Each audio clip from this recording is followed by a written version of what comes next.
तो आज हम देखने वाले हैं B pharma 6 semester important question short answer type question series जो कि बायो फार्मास्यूटिक्स एंड फार्माकोकाइनेटिक्स से हैं। मोस्ट ऑफ द क्वेश्चन जो स्टूडेंट्स हैं प्रीवियस ईयर क्वेश्चन पेपर से लिए गए हैं। सो अगर आप इन क्वेश्चंस को तैयार कर लेते हैं तो मोस्टली 100% गारंटी के साथ जो आपके क्वेश्चन पेपर होगा उसमें यही शॉर्ट टाइप के क्वेश्चन पूछे जाने वाले हैं। सो स्टूडेंट्स बने रहिए अपने प्यारे यूट्यूब चैनल फार्मा ट्विटर पर। प्लीज़ इसे लाइक करिए, सब्सक्राइब करिए एंड शेयर करिए और देखते हैं अपना फर्स्ट क्वेश्चन जो है शॉर्ट आंसर टाइप में। स्टूडेंट्स, हमारा जो फर्स्ट क्वेश्चन है डिफाइन एब्जॉर्प्शन एंड टाइप्स या फिर मेथड ऑफ एब्जॉर्प्शन। तो देख लेते हैं कि एब्जॉर्प्शन होता क्या है। Absorption is the process of movement of drug from site of administration to the blood circulation by passing cell membrane. So students, जो एब्जॉर्प्शन होता है, जैसे हमने कोई ओरली ड्रग इंटेक की, फिर बाद में उसका स्टमक में गई, डिसोल्यूशन डिसइंटीग्रेशन के बाद इंटेस्टाइन में गई, इंटेस्टाइन के बाद जब सेल मेम्ब्रेन को क्रॉस करके ब्लड सर्कुलेशन में जाती है ड्रग, तो उसी प्रोसेस को हम कहते हैं एब्जॉर्प्शन। इंटेस्टाइन से जब ड्रग हमारी एब्जॉर्प्शन के थ्रू मतलब सेल मेम्ब्रेन को क्रॉस करके ब्लड सर्कुलेशन में जाती है, तो इस प्रोसेस को हम एब्जॉर्प्शन बोलते हैं। देखते हैं टाइप्स ऑफ एब्जॉर्प्शन। तो मेनली वेरियस टाइप्स होते हैं एब्जॉर्प्शन के। जैसे फर्स्ट है पैसिव डिफ्यूजन। पैसिव डिफ्यूजन में क्या होता है कि जब कोई ड्रग का हायर कॉन्सेंट्रेशन ग्रेडियंट से लोअर कॉन्सेंट्रेशन ग्रेडियंट की ओर जाती है तो उसे हम पैसिव डिफ्यूजन कहते हैं। इसमें कोई भी एनर्जी यूज नहीं होती है, एटीपी वगैरह। तो इसमें हायर कॉन्सेंट्रेशन से लोअर कॉन्सेंट्रेशन में जब ड्रग जाती है तो इसे ही हम पैसिव डिफ्यूजन कहते हैं। देन फैसिलिटेटेड डिफ्यूजन क्या होता है, जब इसमें कोई फैसिलिटीज़ या फिर कोई कैरियर प्रोटीन बाइंड होकर के ड्रग के साथ में सेल मेम्ब्रेन को क्रॉस कराती है तो उसे हम फैसिलिटेटेड डिफ्यूजन कहते हैं। एक्टिव ट्रांसपोर्ट क्या होता है, इसमें जब लोअर कॉन्सेंट्रेशन ग्रेडियंट से ड्रग ट्रांसफर होती है हायर कॉन्सेंट्रेशन ग्रेडियंट की ओर, तो उसे हम एक्टिव ट्रांसपोर्ट कहते हैं। स्टूडेंट्स, इसमें जो होता है एटीपी का यूज होता है और ये जो प्रोसेस होती है थोड़ा फास्ट होती है। पोर्ट ट्रांसपोर्ट क्या होता है स्टूडेंट्स, जो इसमें लो वेट के होते हैं, लो मोलिकुलर वेट के जो मोलिक्यूल्स होते हैं ड्रग के, वो पोर्ट ट्रांसपोर्ट के थ्रू ट्रांसपोर्ट किए जाते हैं। देन आयन पेयर ट्रांसपोर्ट में आयन पेयर्स को ट्रांसपोर्ट किया जाता है। एंडोसाइटोसिस जो लास्ट का एब्जॉर्प्शन का मेथड है, इसमें इनगल्फमेंट मतलब जब सेल मेम्ब्रेन इनगल्फ कर लेगी ड्रग के मॉलिक्यूल्स को, उसके थ्रू हम इसका एब्जॉर्प्शन कराते हैं ड्रग का। अब देखते हैं नेक्स्ट क्वेश्चन है फैक्टर अफेक्टिंग एब्जॉर्प्शन। स्टूडेंट्स, हम बता देते हैं कि ये जो क्वेश्चन है लॉन्ग में पूछे जाते हैं मोस्टली, लेकिन हमने इनको शॉर्ट में कर लिया कि शॉर्ट टाइम में लॉन्ग आंसर टाइप के जो क्वेश्चन हैं उनको भी सॉल्व कर लें और जिससे कि हमारा जो एग्जाम प्रिपरेशन है इसमें हेल्प मिले। देखते हैं फैक्टर अफेक्टिंग एब्जॉर्प्शन। फैक्टर जो होते हैं एब्जॉर्प्शन में कौन कौन से फैक्टर हैं जो अफेक्ट करते हैं। तो सबसे पहले जो है related to drug.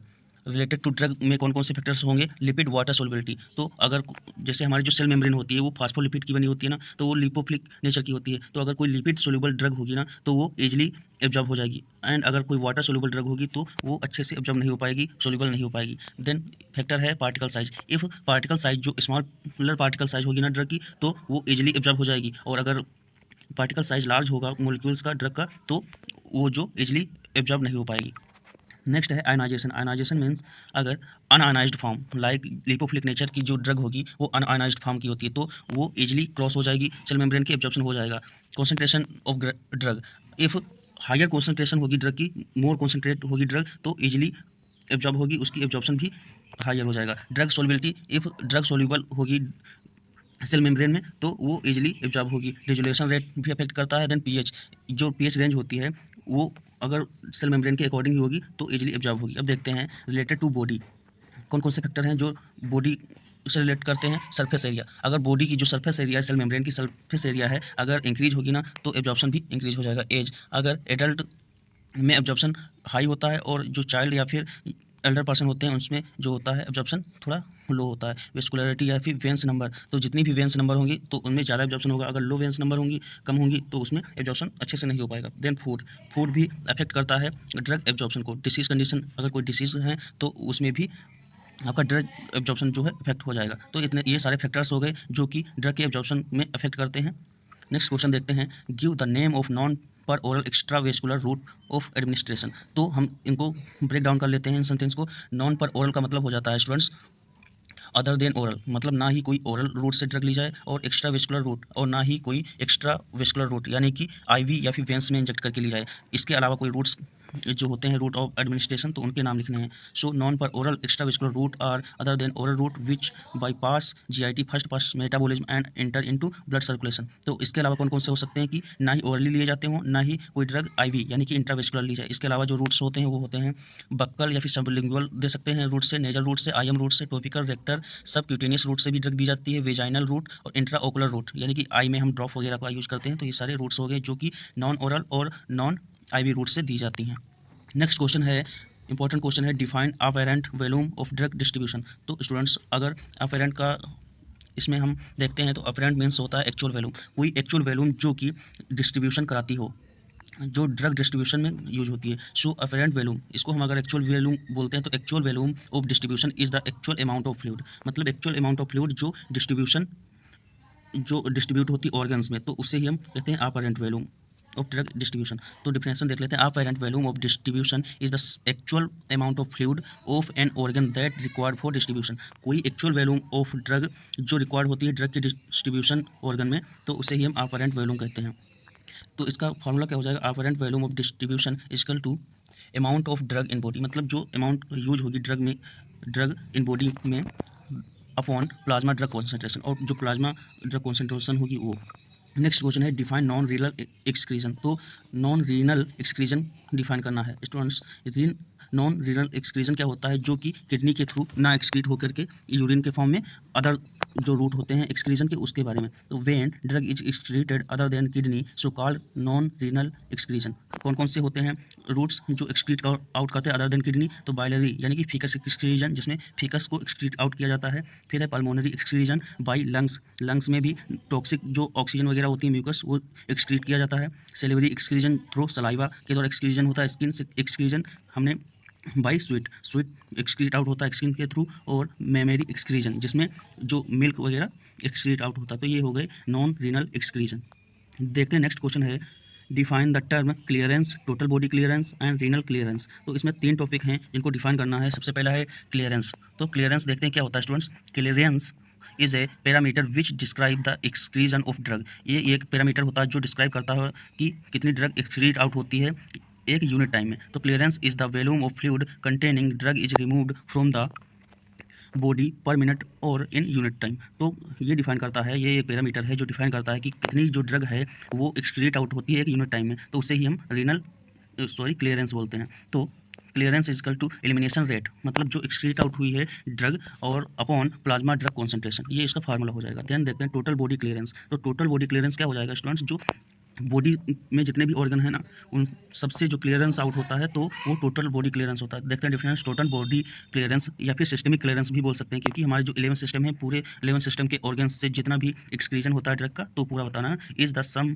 Of all individual organ clearance. तो इसका फार्मूला क्या हो जाएगा, total body clearance CLT equal to CLR, यानी कि रीनल क्लियरेंस और hepatic clearance plus other clearance like mucosal, salivary या फिर फीकस, है ना, ये पल्मोनरी, ये जितने भी अदर वाले हैं वो, ये सब रूटों से जो क्लियरेंस होगा वो टोटल बॉडी क्लियरेंस कहा जाएगा।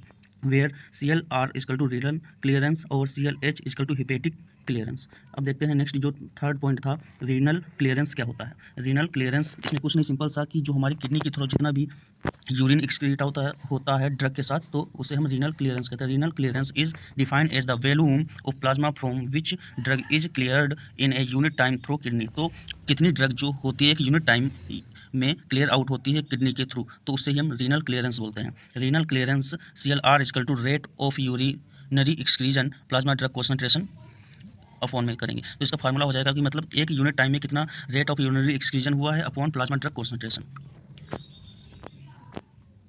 देखते हैं define bio availability and bio equivalence. तो बायो अवेलेबिलिटी क्या होती है स्टूडेंट्स, जब हम कोई भी ड्रग को माउथ या फिर किसी भी रूट्स के थ्रू लेते हैं तो वो हमारे बॉडी में जाती है। जब जैसे हमने ओरली कोई भी ड्रग इंटेक की तो वो स्टमक में जाएगी, फिर इंटेस्टाइन में जाएगी, इंटेस्टाइन से जब एब्जॉर्ब होगी वो ब्लड सर्कुलेशन में जाएगी, उस टाइम पर जो ड्रग बचेगी ना उसका अमाउंट बचेगा वो उतना ही उसकी वो बायो अवेलेबिलिटी कही जाएगी। जैसे एग्जांपल देखते हैं, एग्जांपल है if we take 500 mg paracetamol tablet, अगर हम 500 mg पैरासीटामोल टैबलेट इंटेक करते हैं and in blood only 400 mg, और जब आफ्टर एब्जॉर्प्शन जो ब्लड में गई है ड्रग वो 400 mg बची, 400 mg reach, so bio availability of paracetamol is 400 mg। तो 400 mg ही उसकी बायो अवेलेबिलिटी कही जाएगी। तो एक्चुअल अमाउंट जो बचेगा ब्लड सर्कुलेशन में ऑफ ड्रग तो वो बायो अवेलेबिलिटी कही जाएगी उस ड्रग की।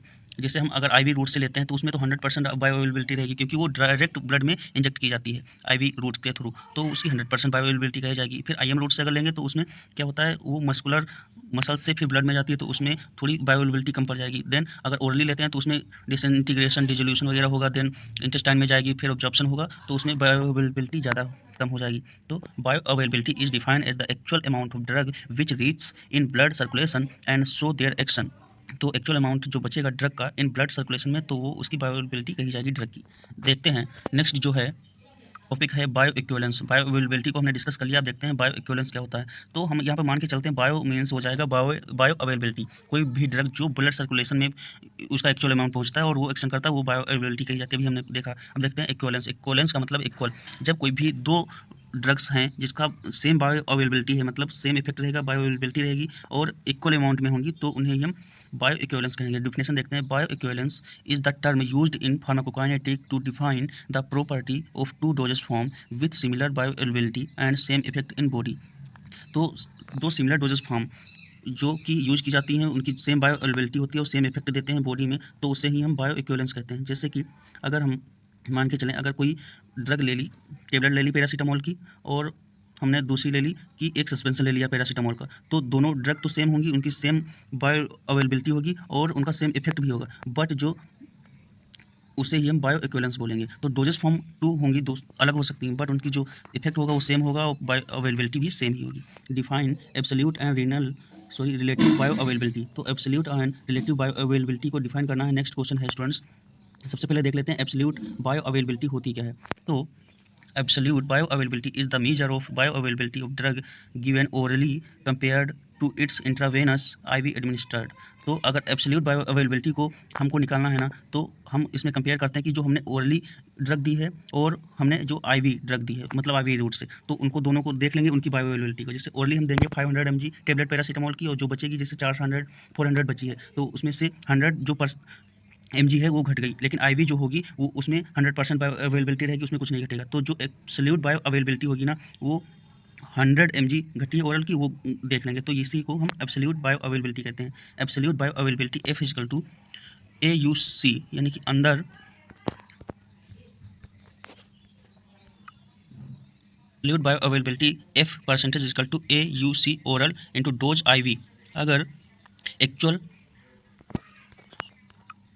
हो जाएगा students area under the control orally, फिर into dose IV upon AUC IV into dose oral. ये अपना जो है फार्मूला देख लेंगे। नेक्स्ट देखते हैं रिलेटिव बायो अवेलेबिलिटी। तो रिलेटिव बायो अवेलेबिलिटी का एग्जांपल पहले देखते हैं। Comparison between amoxicillin capsule and amoxicillin suspension. तो रिलेटिव बायो अवेलेबिलिटी क्या हो जाएगी, कोई भी जैसे है relative bio availability is the measure of bio availability of drug given orally जो देंगे उसका कंपेयर करेंगे किससे, to an oral standard of same drug. कोई दूसरी ओरली ही देंगे ड्रग को, और लेकिन वो स्टैंडर्ड होगी, तो स्टैंडर्ड ऑफ सेम ड्रग के साथ हम दूसरी ड्रग का कंपेयर करेंगे जो कि दोनों ओरली ही दी जाएंगी। Example comparison between amoxicillin capsule को भी ओरली देंगे एंड एमोक्सिसिलिन सस्पेंशन, इसको भी ओरली ही देंगे। तो इसमें जो कंपेयर किया जाएगा, क्या फार्मूला क्या रहेगा, relative bio availability F equal percentage equal to area under the control AUC test into dose standard dose upon area under the control standard into dose test into 100। यहाँ पर 100 लिखा है। सो स्टूडेंट्स ये हो गया relative bio availability. अब देखते हैं व्हाट इज AUC। अभी हम देख तो रहे थे, लेकिन अब एक्सप्लेन करते हैं कि AUC आखिर में होता क्या है। स्टूडेंट्स इसका फुल फॉर्म होता है area under the curve. Area under the curve is the measure of total amount of drug absorbed into systemic circulation. AUC is an important term used in pharmacokinetic to describe and quantify the plasma drug concentration time profile of drug. तो जो भी हम drug लेते हैं, administrate करते हैं body में, तो उसकी टोटल जो होती है एब्जॉर्प्शन एंड एलिमिनेशन और हाफ लाइफ प्रॉपर तरीके से ये एक्सप्लेन करता है कर्व के थ्रू, तो उसे ही हम एरिया अंडर द कर्व बोलते हैं। तो स्टूडेंट्स ये ग्राफ है, ग्राफ के थ्रू आप देख सकते हैं कोई भी ड्रग को अगर हम एडमिनिस्ट्रेट करेंगे तो ये जितना टाइम और ये यहाँ पर प्लाज्मा ड्रग कॉन्सेंट्रेशन, जितने ड्रग को हम यूज़ करेंगे मैक्सिमम ड्रग को, और उतने ही टाइम में वो कितने पीक पॉइंट पर जाएगा, स्टेडी स्टेट करेगा, यहाँ पर एब्जॉर्प्शन होगा और उतना ही एलिमिनेशन होगा, पूरा ये दर्शाता है एरिया अंडर द कर्व के थ्रू। सो स्टूडेंट्स अब देखते हैं नेक्स्ट जो क्वेश्चन है, define steady state drug level. तो स्टेडी स्टेट क्या होता है, steady state drug level means होता है constant level of drug in blood. तो स्टेडी स्टेट का मतलब पीक पॉइंट, जो एब्जॉर्प्शन एंड एलिमिनेशन के बीच का जो पीक पॉइंट होता है, तो उसे ही हम स्टेडी स्टेट कहते हैं। When rate of absorption of drug is equal to rate of elimination of drug, so that is called steady state drug level. तो जब absorption of drug is equal हो जाता है रेट ऑफ एलिमिनेशन के, तो उसे ही हम स्टेडी स्टेट कहते हैं। जैसे ग्राफ के थ्रू हम समझने की कोशिश करते हैं, जब कोई भी हम ड्रग एडमिनिस्ट्रेट करते हैं तो ये एब्जॉर्प्शन हो गया उसका, देन उसका जब एलिमिनेशन होगा, तो जितने टाइम में एब्जॉर्प्शन होगा उसका एलिमिनेशन भी उतने ही टाइम में होता है। मतलब जितनी ड्रग को हम एब्जॉर्ब करेंगे और वही ड्रग एलिमिनेशन होगा, तो उसका जो पीक पॉइंट होगा वो स्टेडी स्टेट कहा जाएगा। अब देखते हैं नेक्स्ट जो क्वेश्चन है, डिफाइन नॉन लीनियर, फार्माकोकाइनेटिक और नॉन लीनियरिटी। तो स्टूडेंट इसको समझने से पहले हम लीनियर का मतलब समझ लेते हैं। लीनियर का मतलब हो जाएगा जैसे हमने कोई भी काम कर रहा है तो वो एक समान उससे चल रहा है तो वो लीनियर कहा जाएगा। जैसे हमने कोई बाइक ली तो बाइक का जो रेस होता है उसको हमने खींचा तो उसी के अकॉर्डिंग अगर गाड़ी चल रही है आगे, उसकी स्पीड भी बढ़ रही है तो वो लीनियर कही जाएगी। लेकिन जो नॉन लीनियर होता है तो जैसे हमने रेस खींचा तो एक समय के बाद वो उसकी जो स्पीड है वो कांस्टेंट रही, वो आगे नहीं बढ़ी, तो उसे हम नॉन लीनियर कहेंगे, फार्माकोकाइनेटिक। तो देख लेते हैं कि नॉन लीनियर फार्माकोकाइनेटिक होती क्या है डेफिनेशन के through. In non-linear pharmacokinetic, ADME increase as we increase dose.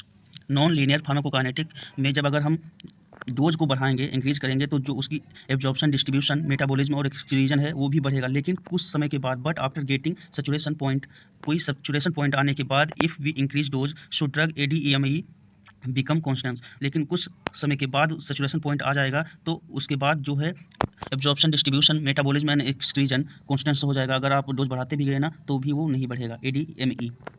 And a non linear graph obtained the this is called non linearity. जब हम उसका ग्राफ ऑब्टेन करते हैं और उस पूरी प्रोसेस को हम नॉन लीनियरिटी बोलते हैं। In non linear pharmacokinetic the rate process follow first order kinetic in starting but after saturation.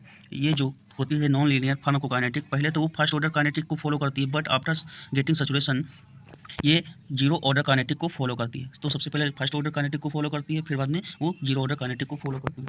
देखते हैं नेक्स्ट क्वेश्चन है, give the difference between linear and non linear pharmacokinetic. तो डिफरेंट करना है लीनियर और non linear के बीच में। तो सबसे पहले देखते हैं, हमने जो पॉइंट देखा था कि जो लीनियर फार्माकोकाइनेटिक होती है वो डिपेंड करती है नॉट डिपेंड ऑन डोज। तो ये नॉट डिपेंडेंट होती है डोज पर, बट जो हमारी नॉन लीनियर फार्माकोकाइनेटिक होती है वो डिपेंड करती है डोज पर। क्योंकि देखो जितना डोज बढ़ाते जाओगे तो लीनियर फार्माकोकाइनेटिक क्या होती है कि उतना ही जितना डोज बढ़ाओगे ना उतना ही वो उसका ADME बढ़ेगा, तो उसका कोई डोज से तो कोई मतलब ही नहीं है। फिर नॉन लीनियरिटी जो होती है वो डिपेंड करती है डोज पर, क्योंकि जब डोज बढ़ाते जाओगे ना तो आफ्टर गेटिंग सेचुरेशन वो कॉन्स्टेंट हो जाएगा उसका ADME। तो नेक्स्ट क्या है different, ADME are follow first order kinetic. वो पूरी प्रोसेस में जो लीनियर फार्माकोकाइनेटिक होती है ना वो पूरी प्रोसेस में फर्स्ट ऑर्डर काइनेटिक फॉलो करती है, लेकिन जो नॉन लीनियर फार्माकोकाइनेटिक होती है वो पहले तो फर्स्ट ऑर्डर काइनेटिक फॉलो करती है ना, लेकिन बाद में जब सेचुरेशन पॉइंट आ जाता है उसके बाद में वो जीरो ऑर्डर काइनेटिक फॉलो करने लगती है।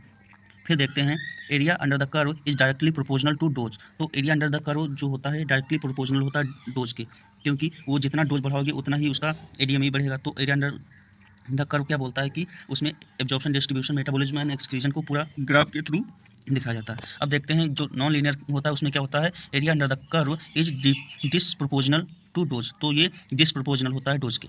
जो लास्ट का डिफरेंट है वो क्या है, आर फार्माकोकाइनेटिक पैरामीटर ADME मतलब absorption, distribution, metabolism and clearance, bioavailability are constant. तो ये कांस्टेंट होते हैं, क्योंकि जितना बढ़ेगा उतने जितना डोज होगा उतना ही उसका मतलब जितना एब्जॉर्प्शन होगा किसी ड्रग का उतना ही उसका एलिमिनेशन होगा, है ना। तो पूरी प्रोसेस तो कांस्टेंट ही रही। लेकिन जो नॉन लीनियर होते हैं उसमें क्या हो जाता है, pharmacokinetic parameter are not constant, इसमें कांस्टेंट नहीं रहते हैं। देखते हैं नेक्स्ट क्वेश्चन है, write the name various barriers for drug distribution. तो ड्रग डिस्ट्रीब्यूशन में कौन कौन से बैरियर्स होते हैं। सबसे पहला है capillary endothelial barriers, blood brain barriers, blood testis barriers, blood in cerebrospinal fluid barriers and last है ब्लड प्लेसेंटल बैरियर्स। जो कि ड्रग जब हमारी एब्जॉर्ब होती है डिस्ट्रीब्यूशन के लिए तो ये सारे बैरियर्स जो होते हैं वो रोकते हैं ड्रग के एब्जॉर्प्शन में या फिर डिस्ट्रीब्यूशन में।